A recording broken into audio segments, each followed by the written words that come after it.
The Graphics Utilities Library DLL pop-up is a major roadblock for software performance. I'm Sophie Chen, a senior Windows developer, and I'm going to automate this repair for you. Before the technical guide for Graphics Utilities Library, I've linked a maintenance resource to help stabilize your background processes. This is the Graphics Utilities Library, a specialized version of the Google Utility Library, often found in older Chromium-based apps. It manages localized string parsing and memory buffer optimization for network responses. If missing, the parent app will report a dependency initialization failure, or crash when attempting to parse its internal configuration. Now that we've covered what the file does, let's jump into our first fix. The Graphics Utilities Library DLL library is bundled specifically for Localized Google /G Suite utility operations, and you must run the official setup for the program, encountering the error to repair the broken links and restore the missing data. When a standard reinstall doesn't cut it, we move to advanced diagnostic steps to ensure the system is properly configured. A full system restart ensures that no background processes are currently locking the Graphics Utilities Library file. A fresh boot allows Windows to reinitialize its library map from a clean state. Take a second to bookmark this page or hit the like button before restarting.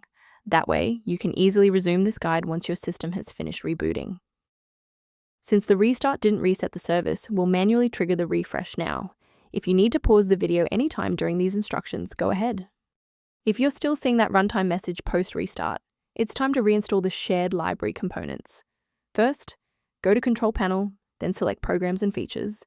Second, find every Microsoft Visual C++ redistributable, 2005 through 2022. Third, right-click each and select Change, then select Repair.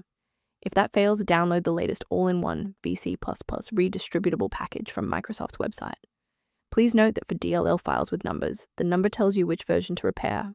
For example, 120 equals 2013.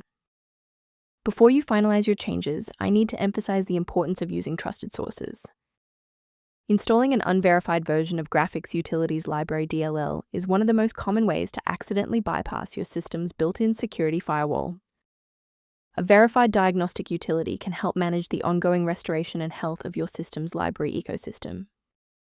For a fresh review of system maintenance concepts, the recommended tool below includes information related to Graphics Utilities Library. If we successfully synchronize the missing library for Graphics Utilities Library today, liking this video helps others find the solution. Subscribe for professional tech support.